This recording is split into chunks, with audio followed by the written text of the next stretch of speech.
The channel does not promote any violent, harmful, or illegal activities.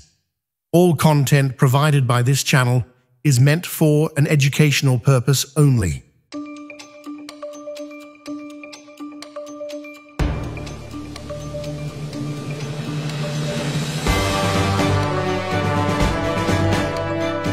কিছুই না, এটা teller. মুখ্যমন্ত্রী নবান্নের 14 তলার গেট ভাঙবো আমরা, মুখ্যমন্ত্রীকে চেয়ার থেকে সরাবো। খোলাখুলি যোগ্য চাকরিয়ারা এসএসসি 2016 প্যানেলের আমরা, আপনার চেয়ার নেই, ওই চেয়ারে বসবে এই 26,000-এর কেউ। আপনাকে বলে দিলাম, পরিষ্কার চালান।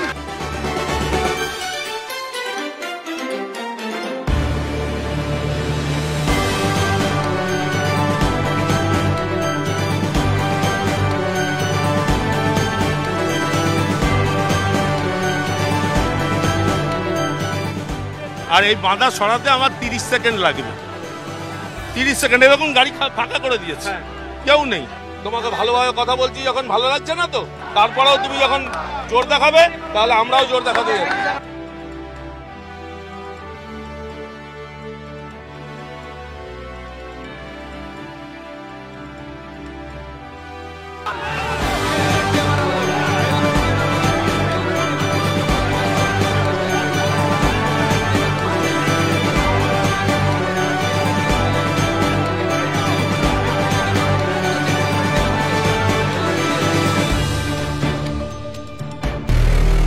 খোঁজ 24, সত্যের খোঁজে, সত্যের সাথে। নমস্কার, খোঁজ 24-এ আপনাদের স্বাগত। কালকে আপনারা প্রায় প্রত্যেকেই টিভিতে শিক্ষকদের উপর অত্যাচার দেখেছেন। যে অপ্রীতিকর ঘটনা ঘটেছে তার কোনো ব্যাখ্যা নেই। আমি শুধু একটা কথা আপনাদেরকে বলতে চাই, যে যেভাবে দিনের পর দিন এই শিক্ষা ব্যবস্থাকে কুলসিত করা হচ্ছে একটা শ্রেণীর দ্বারা বা একটা সরকারের দ্বারা, যেভাবে যোগ্য লোকেরা আজকে অযোগ্য পরিণত হয়েছে, সেটা কিন্তু সরকারি ভুল। সেখানে কিন্তু যোগ্য লোকেরা আজকে অপমানিত, লাঞ্ছিত, এবং তারা এমন জায়গায় চলে যাচ্ছে তাদেরকে মনে হচ্ছে ক্রিমিনাল।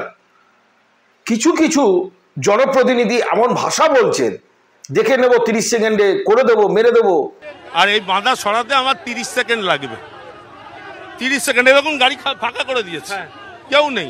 একটু চেঞ্জ করতে হবে কিন্তু, কারণ আপনারা মনে রাখবেন আপনাদের কিন্তু আজ দিন আছে, কাল নেই। আর এই শিক্ষকরাই কিন্তু প্রিসাইডিং অফিসার হয়। তার আগে ভালো ছিল আর এখন তারা খারাপ। তারা আগে যোগ্য ছিল, এখন অযোগ্য হয়েছে। যা যুক্তি আপনারা দিচ্ছেন, যেভাবে টিভিতে ডিবেটে আমরা দেখছি, তাতে আমার মনে হচ্ছে সবাই কি মূর্খতার দিকে চলে যাচ্ছে। কেউ একজন বলছে আলুকে পটল, তাকে পটল মানতে হচ্ছে। আমরা কোথায় যাচ্ছি বলুন তো? এই যে পুলিশ বাহিনীকে লেলিয়ে দেওয়া হচ্ছে, সাইরেন বাজিয়ে মারা হচ্ছে, হেলমেট দিয়ে মারা হচ্ছে, বা পুলিশও আক্রান্ত হচ্ছে, একটা কথা কিন্তু আজকে না বললেই নয়। এই যে পুলিশ, তাদেরও কিন্তু ভাই বোন কোথাও না কোথায় তাদের আত্মীয় কিন্তু ওখানে রয়েছেন। এটা ভুলে যাবেন না। কালকে যদি আপনাদের উপর অ্যাটাক হয়, সেটাও কিন্তু নিন্দনীয়। আপনারা কিন্তু চাকরি করেন বলে একজন বলো একজনকে মার, না জেনে তাকে মেরে দিচ্ছেন, এইটা ঠিক না। এটা মনে করবেন আপনারা আপনাদের ভাইদের মারছেন। আজকে একটা কথা আপনাদের বলি, ইট ওয়াজ 1943 মোস্ট প্রবাবলি। সুভাষচন্দ্র বোস যখন বলেছিল ব্রিটিশ ইন্ডিয়ান আর্মিদের যে তোমরা তোমাদের ভাইকে মারছো ব্রিটিশের থেকে টাকা নিয়ে, ভারতীয় হয়ে ভারতবাসীকে মারছো, সেই জায়গা থেকে কিন্তু রিভলিউশন এসেছিল। বোম্বেতে নৌসেনা থেকে শুরু করে সবাই কিন্তু ব্রিটিশের চাকরি ত্যাগ করে দিয়েছিল। আমি বলছি ব্রিটিশ এখন নেই, কিন্তু সেই মনোভাবাপূর্ণ লোকগুলো মাথায় কিন্তু ব্রিটিশ ভাবটা যায়নি। এখন সময় এসছে, আমি বারবার করে অনুরোধ করছি, যারা এই ঘটনা ঘটাচ্ছেন তারা কিন্তু একটুখানি বুঝুন। চাকরি করতে হয় বলে কি আমাকে একদম দাসত্বে পরিণত হবে? আমি ওই মানুষগুলোকে মারবো, নিরীহ আমার ভাই বোনদের মারবো, লাঠিচার্জ করব? তারা কি ক্রিমিনাল? তারা কি বোম নিয়ে এসেছিল, মেশিন নিয়ে এসেছিল?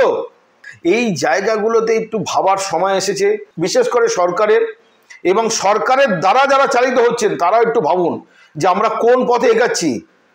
শুধু লোভ লোভ লোভ করে কিন্তু আমরা একটা সমাজকে ধূলিসাৎ করে দিচ্ছি।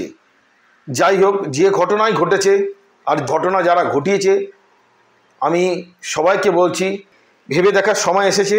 যারা আপামর জনতা এবং যারা শিক্ষকতা করেন তারা এই যোগ্য শিক্ষকদের পাশে দাঁড়ান। আজকে ওদের পেটে লাথি পড়েছে, কালকে কোনো কারণে আপনাদের পেটেও লাথি পড়তে পারে, সেটা কিন্তু ভারী দুঃখজনক ঘটনা ঘটবে। তাই আমার একান্ত অনুরোধ, আপামর জনতা, বাংলার বাইরের এবং বিশেষ করে যারা শিক্ষকতা করছেন এখনও, সে যে কোনো প্রতিষ্ঠানে হোক, তারা কিন্তু দরকার হলে ওনাদের পাশে থাকুন। আজকে এ পর্যন্তই, আবার দেখা হবে অন্য কোনো বিষয় নিয়ে। নমস্কার। খোঁজ 24, সত্যের খোঁজে, সত্যের সাথে।